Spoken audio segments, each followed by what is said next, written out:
The HRB MeetUP series continues again tonight, this time with a look at Lieutenant Governor candidate Winsome Sears, and I'm going to bring her on the screen right about now. Ms. Sears, good evening, and welcome to the Good evening. HRBC MeetUp series. Are you doing well tonight? I am doing well. I like to say I am blessed and highly favored. I'm doing well. Yes, Hope ma'am. your Yes, viewers ma'am. are doing well as well. Oh, indeed. I bet they're just enjoying themselves on this Tuesday evening. Now, before we jump right into the questions, I'd like you to tell us more about yourself, your history both at home and abroad. So thank you for having me. It's great to be here. I tell you, sometimes it's great to be anywhere. My name is Winsome Sears, and I'm running to be the next Lieutenant Governor of our great Commonwealth.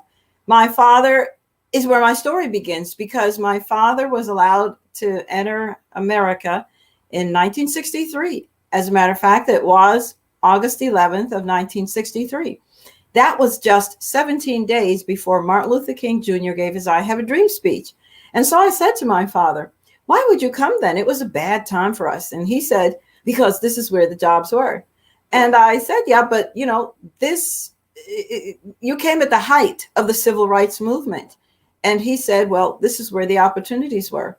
He only came with $1.75, and he took any job he could find. He put himself through school and started his career.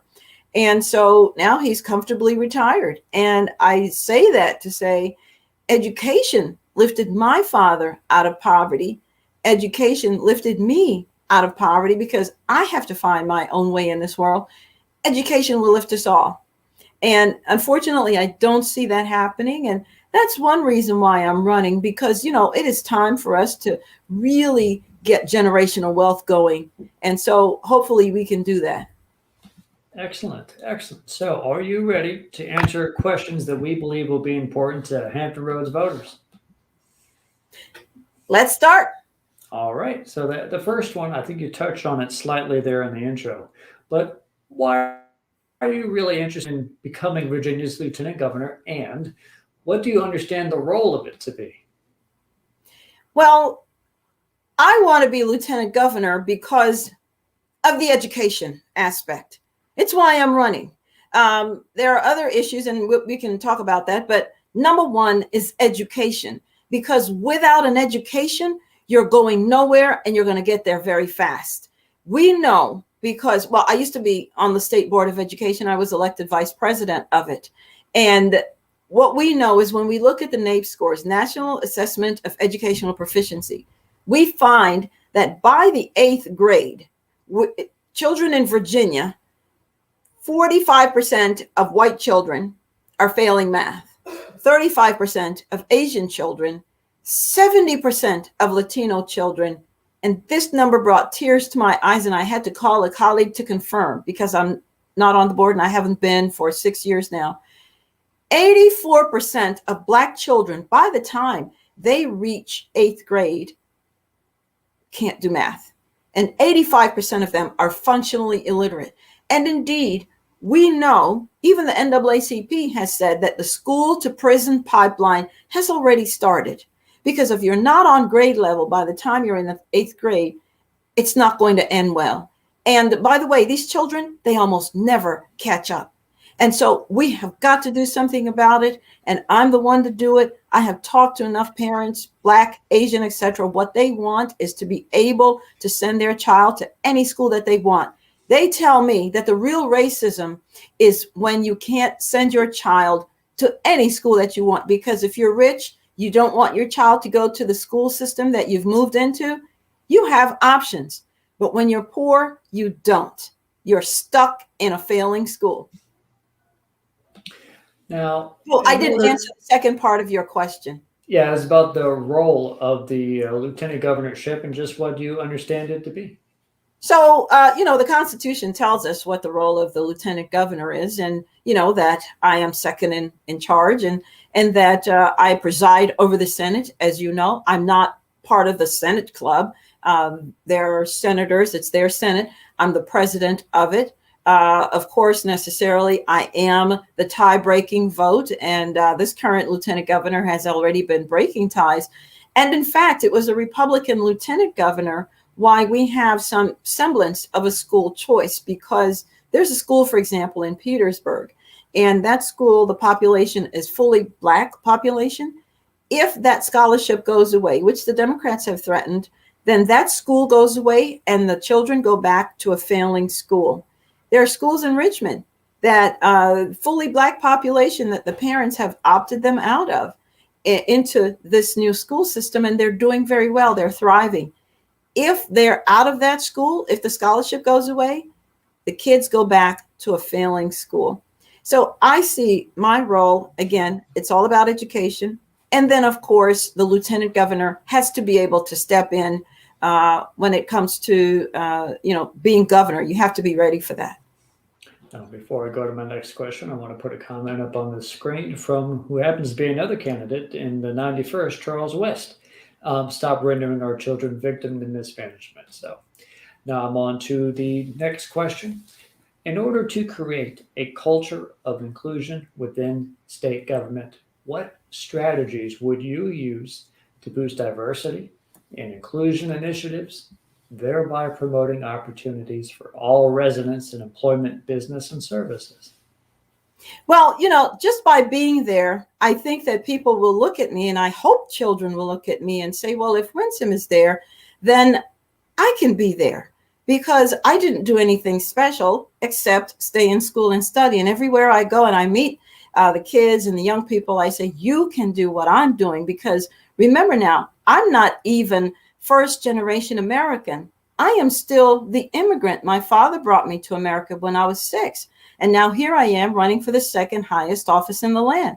And by the way, I've held office before. And so, and done other things as well. I had my own business. And so one of the things I want to do when we talk about business, we, in contracts, for example, we do have a law that says you must consider getting minority businesses as part of the subcontract or whatever it is. You must find that. Well, we've found that companies skirt that issue because they say, they do some perfunctory look and say, well, we didn't find minority businesses that could really fulfill the parts of the contract that we need. It's stupid. It's nonsense. So one of the things I want to do is to put in a bill that says your contract, when it's awarded, it must be 15% must go towards minority-owned business. Then you can't get away from that requirement. And then as a woman in business and in non-traditional businesses, in fact, we need more mentorships. We need entrepreneurships, apprenticeships. We need women in the trades, for example, move into those fields that pay more. And then we have, as you know now, community colleges where it's free. You can get 6-figure incomes, a decent 5-figure, where you make more money. And so let's take advantage of those opportunities. For example, cybersecurity, medical technology, and there's some others. They're out there. They're just waiting for us to take advantage of them. Excellent. Now, we also just got a comment from Miss Nakia Miller, who I will add that a little later, right around question 5, because that matches right around with that topic. So on for question 3. Public officials today should embrace their advocacy roles and more thoroughly advocate for social justice. What lieutenant governor role will you play in supporting racial and social justice? Well, I'm Black. I've been Black all my life. I'm not going to vote against, Black people. I'm not going to vote against white people, Asian people, Hispanic people. I want everybody to have opportunity. I came to America. My father brought me, as I said, there is opportunity. We need to take advantage of those opportunities. Nothing that I have was ever given to me. I've had to work for it. And so what I say is, let's take advantage of those opportunities that are here. When I was in a work environment, I didn't have my college degree. And I understood that unless I had that degree, I would not be treated in the way that I thought I should be, so that I would have opportunities for advancement. So I went back to college. I didn't get my degree until I was married. I had my children. I had 3 children under 5. And it was a terrible time, to be going back to college, but I did it. And so it can be done. There are advantages already there. We need to take advantage of them. Let me jump back on here. Now, for question number 4, this goes back a little bit more toward business and economics. How would you support local Black-owned business growth and overall Black economic development? So I already talked about that when I mentioned that we need to ensure that with the law I want to pass, that 15% of the contract must be awarded to a minority business owner. It has to be. The current law is very lenient in that it just says, well, you have to look. And then if you can't find anybody, well, then you can do what you want to do. I'm saying it must. We also have to ensure that the minority SWAM, because I have a business and unfortunately I lost my business, and we'll talk about that some more because of policies that this administration put forward. But I was part of SWAM, and so there are opportunities there that you can look and find. And we actually have to do better with that. Now that I think about that some more, we've got to do better with SWAM. I don't have all the answers. Mm-hmm. You all have answers that you can help me find. And so I want the minds that have the answers to come along and help me with that so that we can get there. Now, before I go into the next question, which is about education, which I'll mix Nikia's comments together into that. You mentioned just now that you had a business. Could you tell us a little bit about your experience in that and things that you could see the state government should do? Well, I started my business. It was a name and a phone number, just a name and a phone number. I didn't have I didn't have any employees. I didn't have any tools. I had nothing. And so I just started cold calling. I started cold calling people. I went door to door, dropped my information. I printed up postcards. I bought names of lists and some other things. And then we were off and running. It wasn't easy. There were some days I didn't know how I was going to pay my employees, but the Lord provided, and there we were. And I didn't get a paycheck. I had to build the business and build the business. I aligned myself with companies that I knew would use my business.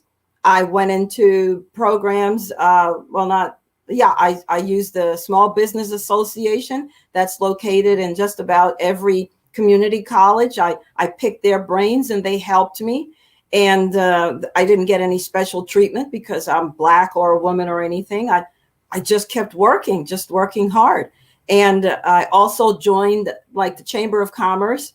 I also joined business groups that were helpful to me. That's what you have to do. And eventually my business got off the ground. It was very successful. I had 3 trucks. I was looking to get another truck. I had employees. We were doing fine. I had more business than I knew what to do with. And this administration, because of the unemployment insurance, people started leaving. And then the employees that were left, we were cannibalizing each other's employees. I jacked up my prices so I could pay my employees more. And I was already paying them quite a bit. But when you're in the situation where you're in a labor shortage, you have to do what you have to do. So my customers are screaming about my prices, but I have to keep my employees. But the bigger corporations were able to pay them even more than I could. And that was because of the labor shortage that was created by this administration. And I'm not the only one. I heard from a woman who came from Nigeria with nothing. And she said to me, what am I going to do? I'm going to lose my business because my employees are all out on unemployment. She's not the only one. I've heard from so many. So when you're talking about helping minority businesses, well, my woman-owned, veteran-owned, Black-owned business was destroyed, and I'm not the only one. Elections do have consequences. Now, touching again on business ownership, we had a comment from Mr. Jeff Staples who wanted to know about legacy wealth and legacy income. Just talk a little bit about that. So what I mean by that is, unfortunately, our children keep starting at the bottom, and that is because of the education level not being attained. And I met a gentleman, a Black gentleman. We were talking about education and what the children are and aren't learning. And he's my age. And he said when he went through school, he wasn't educated at all. And he left school. They graduated him, but he didn't have the tools. He was functionally illiterate. He had to teach himself through night school and then get a GED. And his wife had to help him. And so, this is continuing. In fact, right now in Charlottesville, they have declared, I think it was 3 months ago, the Charlottesville public schools declared that 86% of their children are gifted. 86% of their children are gifted. The only problem with that is that 50% of them can't even pass the SOLs. So who are you fooling? And then when you look at the city of Lynchburg, I was talked to by, well, I'm not going to say who told me, but he said, Winsome, I'm looking at 1,000 Fs, 1,000 Fs, because fully half of the children never, ever even signed on during the whole school year, half of them. And so what did the city of Lynchburg decide to do? They decided to promote those children, the social promotion. You can't create wealth if you don't have the education. It has to start there. Now you can extrapolate what you want from that, but I'm just telling you, it starts there. And then when we look at the jobs, let's say the lower level jobs, and I'm not saying that all jobs have dignity. I'm just saying, let's start with a good education. If you say, well, we have McDonald's or whatever, those jobs are going away. Robotics are taking those over. And so we've got to get our children educated. We know what works. We just have to have the will. The parents want it. Let us give to the parents the opportunity to send their children to a school that is a good school. Now, before we leave the business legacy income topic to move on to education, because that is my next topic, I do want to touch on here because Miss Andrea Dixon asked, how are you coming up with 15%? Would it be closer to equity for contracts to be associated with the overall Black population in the state? So well, I come up with the 15% because actually in Ohio, they do have that law. They passed it and it's working. So, we don't always have to reinvent the wheel. We can look where else, what other state is doing what. And if it's working, let's do that. But at least, you have to take what you can get and then you go back for another day and try to get some more. But at least let's do 15% and then let's try for more later on. Some things, it's hard to swallow. So you take what you can get and you fight another day for more. But at least let's start with that. All right. Now I think we're ready to move on to going more depth on education itself. You just touched on it, but let's go a little bit deeper here. Here's my question. Then I'm going to add in Nakia's question because it's on the same topic. How would you support the goal of eliminating disparate education outcomes across our various communities and strengthen them for all? That's my question. And Nakia wants you to bring that together by explaining how you think that supporting scholarships in charter schools instead of enriching children and improving education in the Commonwealth as a whole by increasing, full education funding. Because it's a very large question. I wanted to condense it a little bit, and we'll just talk about that in education right now. Well, we have to ask ourselves, is what we have now working? And if the parent of a child in a disadvantaged school says what we have is not working, then what are we to say to the parent? No, your child must attend this school. Your child must attend a failing school. And so we say, all right, let's throw more money at it. Is the money going to help? I don't think so. Because when we look at what we are paying our teachers, well, it costs about $17,000 per child right now. And in some places it's more, some places it's a little bit less to educate a child. And so when you look at private schools and charter schools, they're doing a whole lot with a lot less. So we can educate our children for less. Furthermore, we know that in every profession, just like there are bad police, there are bad doctors, bad lawyers, there are bad teachers. Well, what we have found is that in the economically disadvantaged schools, more of those teachers are concentrated in those types of schools. And furthermore, the newer teachers, and you can't get rid of them. And so what happens is those teachers keep moving from one school to the other. They just move them and move them around. Then and the teachers know who they are. The principals know who they are. Then we also have the situation where those schools, they get the teachers right out of school. And so they don't have the classroom experience. They don't have the other types of experience. And so they stay about 2 years and then they move on. Now, you can't fault people for wanting to get ahead. Don't fault those teachers, but it just keeps, it doesn't get any better. It just keeps getting worse and worse. And so what we say is, please allow the money to follow the child and not the school system, not the brick building. Because in my business, for example, I would love it if when you moved into my neighborhood, you had to use my business. You could use no other business at all but mine. That's the way it is with the school system. The way to have the children do better is to have some competition. It's working in Florida. A lot of Black people in Florida love it. I have met enough Black people who have come from Florida.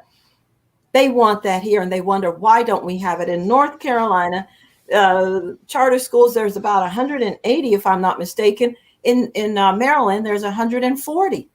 In Virginia, we have eight. In Washington, D.C., there are over 100. Washington, D.C., as you know, is primarily Black. And so just like I came up with that 15%, you look and see what's working elsewhere. In Florida, they have found that when the parent opts the child out of that school, and by the way, you don't get the cream of the crop. You have to take whoever you're given. It's a lottery system. By the time the child is 3 or 4 years in that new school system, guess what? They're either on grade level or they are past grade level. So what I'm saying is, it works. Let's try it. Let's give the kids an opportunity to succeed, because our children must not just survive. They must thrive. They must be able to have marketable skills so that they can compete on a global scale. Education, again, is what lifted my father out of poverty, lifted me. I believe that my good friend Nakia over in Hampton is also quite passionate about education, and her opinion is, and I'll put it on the screen, she's a parent, and I believe in making education equitable for all. I have another comment here from Mr. Mike Cummins, who believes that, let me just throw that up there. Cases are talking about schools being deprived of not disadvantaged, so equitable funding and critical for public education. We have, I guess, views that money should be more embraced and spread out as many schools as possible to make sure that they are improved, if I'm trying to bring their opinions in on that one correctly.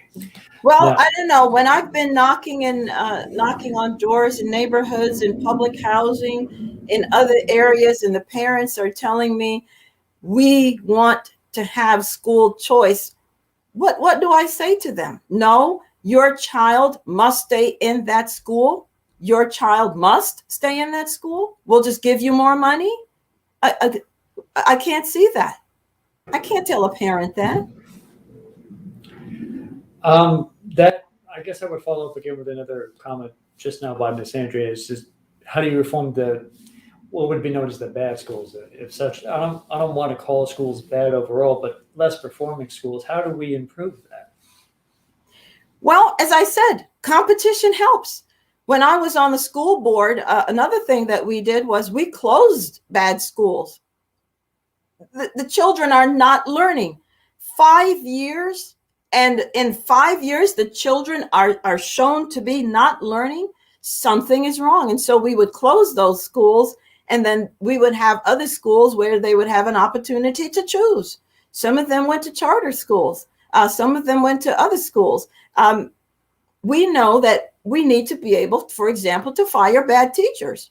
It happens in other in business. An employee can't do the job, you get rid of them.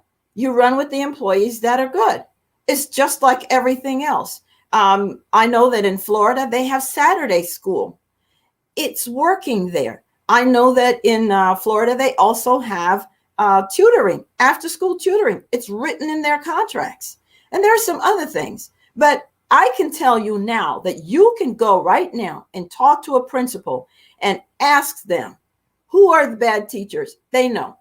They know, but they can't get rid of them. And so the children are stuck with these teachers. And I've got to tell you this, we also have teachers who are teaching in subjects that they're not certified in. And so you have an English teacher, for example, who's teaching physics. I guess that's all well and good. It's not helping the child.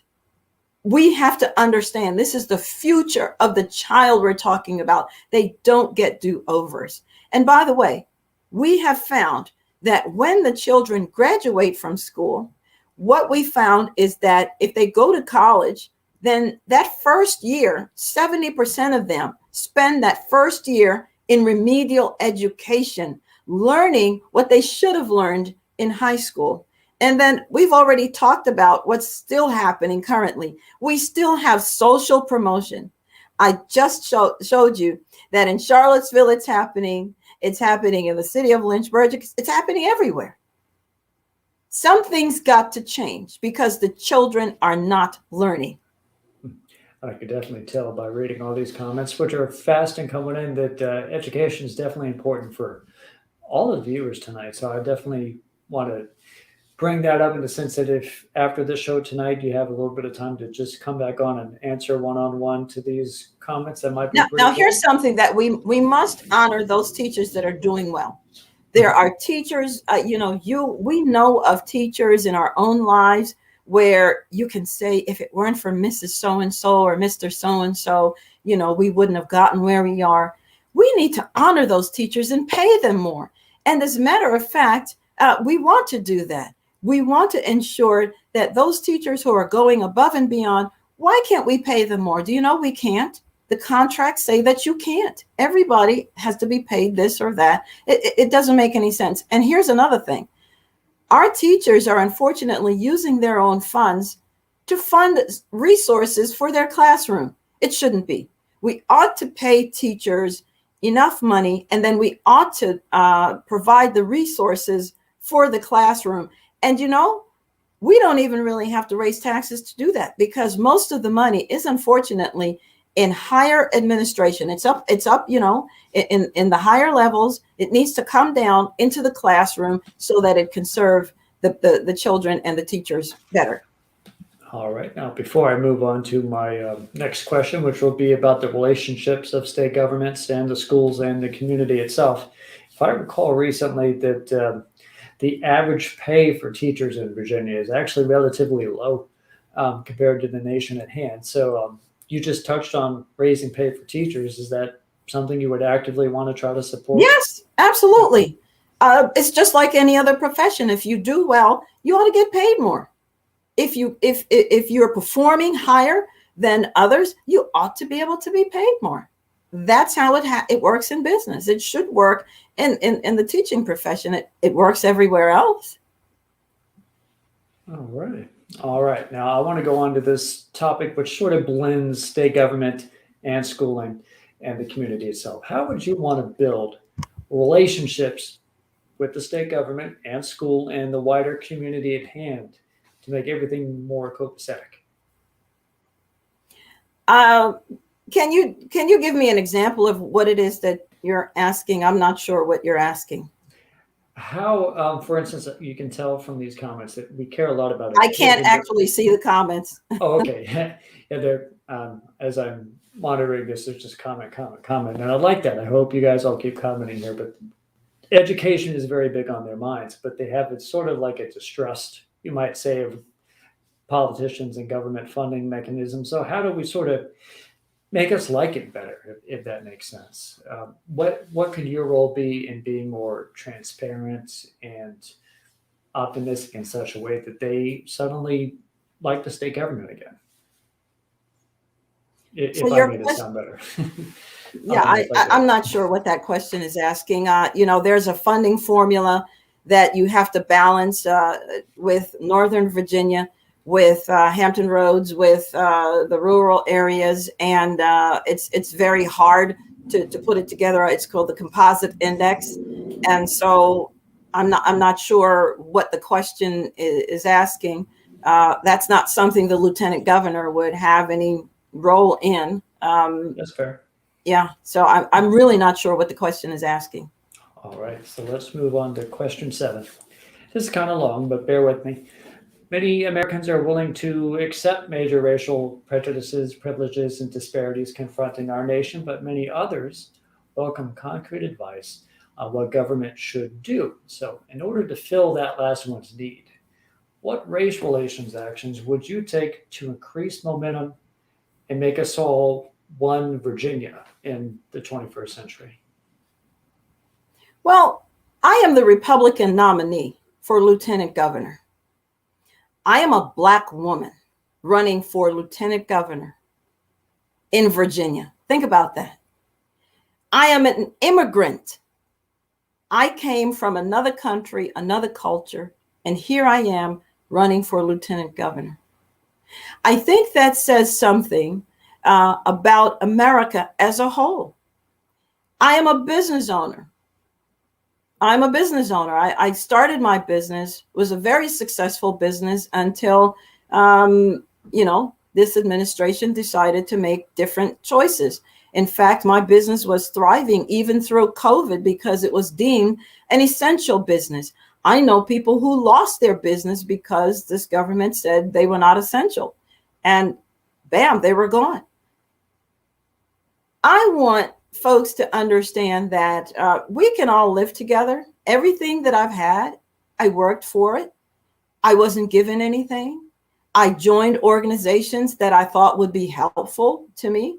I made friends with, I called, there's a thing, a meme that I have, and it says, sit with the warriors because the conversation is different.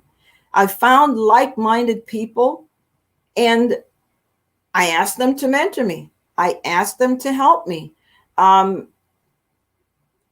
We do what we need to do. And so when you look at someone like me, a woman also in supposedly male-dominated businesses, and just about everything I've done, it was somehow or the other male-dominated. But I never let that stop me. You just keep thriving. You keep pushing. You keep fighting. Again, I'm a woman, a Black woman, an immigrant, and here I am. I'm running for the second highest office. If that doesn't mean anything, that I don't know what will. And yet, I ran a prison ministry. I ran a prison ministry, a men's prison ministry for 2 years. It was my job to bring a message of hope. I also ran a homeless shelter for women and their children. Tried to find jobs for them, tried to find medical for them, whatever it was, so that they could get on their feet. I saw in them things that they couldn't see for themselves, and so I had to keep that spark alive. And so we got big brothers and big sisters to help the children, tutor the children.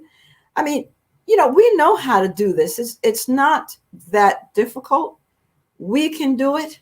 Our children can do it. And once again, I say, if the children think that what I'm running for office and I was special, no, all I did was stay in school and study.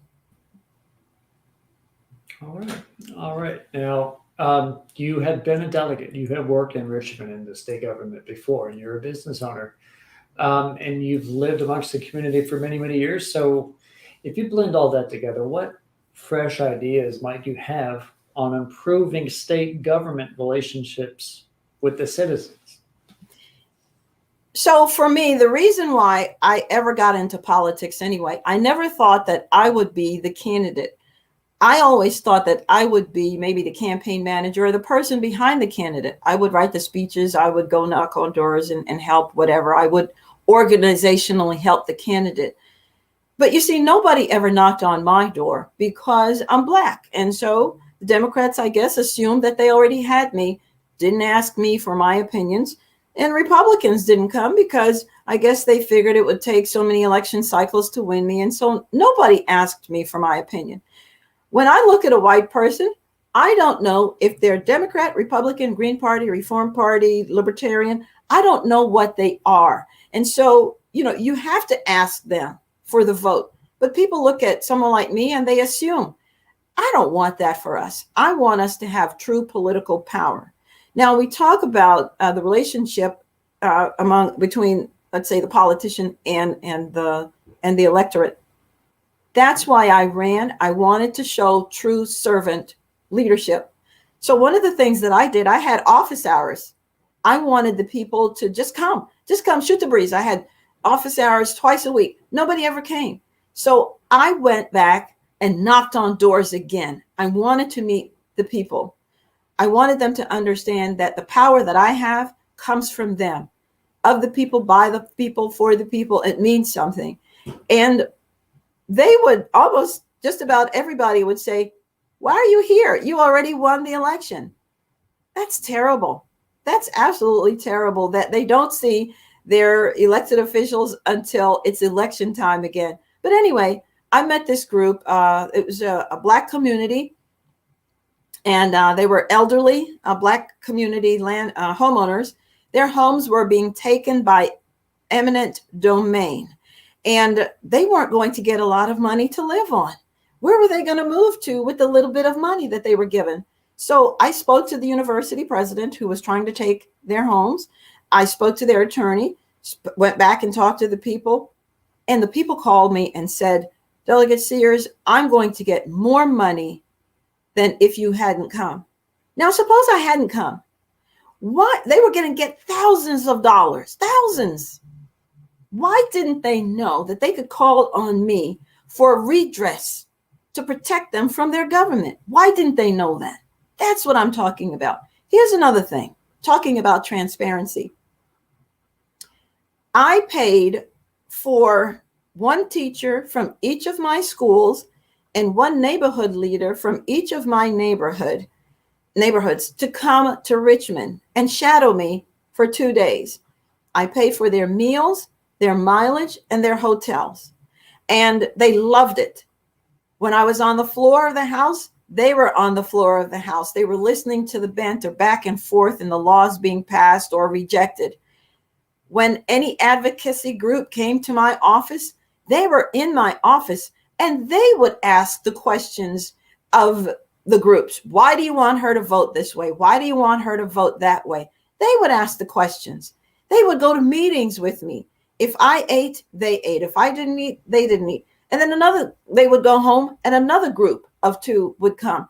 I paid for them to come out of my own campaign funds because I wanted them to understand how their government truly worked. I would like to do that once again, if God willing, I'm elected as lieutenant governor, but I want to start with the children. I want to get the children involved so that they understand that this is their government too. Really like the sound of that because, I'm a fan of government itself. So I just like hearing stuff like that. And just like Charles West does, because he says that every day should be lobby day. And when the General Assembly is in session, legislators should be working and not fundraising. Yeah. So as we get ready for the last question of the night, I just want to ask you, why should Virginians vote for you? I am asking Virginians to take a chance on me. I want you to know that I intend to do well for the Commonwealth, that I care about our children, that I care that our business environment is such that other businesses will want to relocate to Virginia. Indeed, we have seen that the Ford plant that's going to a border state, Tennessee, for a whole year looked for a place to go. But they were concerned about right to work. And I'm not against unions. I just think that people should be able to choose if they want to decide to have their money go towards a union. They ought to be able to do that. They worked hard for that money. Let them choose. So this Ford plant looked at right to work, looked at electricity rates. And by the way, my opponent and this current legislators, they raised our electricity rates, so that's out. And then, of course, they wanted to ensure that the population would be educated, because businesses are not going to relocate to an area where the population is undereducated. And so they chose Tennessee. We could have had those jobs here. They are building a 6-mile long plant with all those jobs. We've lost other opportunities. And so I'm saying, let us have an environment where businesses can grow, where businesses want to relocate, where we don't keep losing out to other states, border states, in fact. And then we have to make sure that our police are, keeping us safe. As I've said before, in every profession, there are bad apples. We know that there are some in law enforcement. We need to get rid of them. And then we will keep the good police officers, the good folks in the Department of Corrections, and et cetera. Why?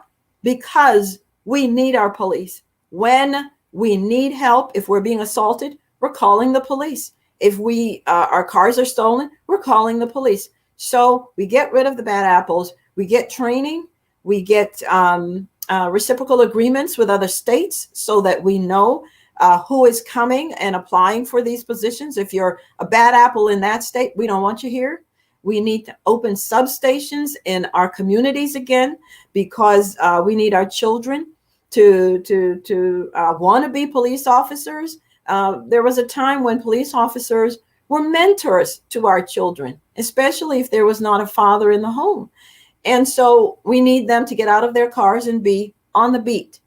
But we need our police officers. Always remember, when you are running away from the violence, they are running to it. And they have families. We don't know if they'll make it. And then we need to take care of our mental health when it comes to the policing. As I said, we need that training. We really need to ensure that Virginia works for everybody. And finally, here's the thing. We can't continue to be at each other's throats. There is divisiveness, and it's unfortunate. Black against white, Asians against Latinos, and Latinos against this. And and unfortunately, I think our politicians want it that way. Because then they can step in and be savior. And we've seen policies that are like that. Let's not have that anymore. As Rodney King said, can't we all just get along? We can make it. And as Martin Luther King Jr. said, hate can't drive out hate. Only love can do that. Thank you. All right. Now, I want to extend a hearty thank you for answering these important questions for the Hampton Roads Black Caucus. And if you could tell the viewers how they could more readily keep up with your race and follow you. Yes. So please go to my website, winsomesears.com, winsomesears.com, and email me. I want to say this one thing. We have a saying in church, and many of you have probably heard it. I may not be what I'm supposed to be, but I ain't what I used to be. And that's America. She may not be what she's supposed to be, but she's surely not what she used to be. This is not 1963 when my father came at the height of the civil rights movement, where we couldn't live where we want. We couldn't eat where we want. We couldn't, it was bad. It was a bad time. We have now had a Black president elected not once, but twice. Our current vice president is a Black woman whose father is of Jamaican heritage, like myself. And so we do have a ways to go, but let's acknowledge that some things have changed, and they have changed for the better. We'll get there.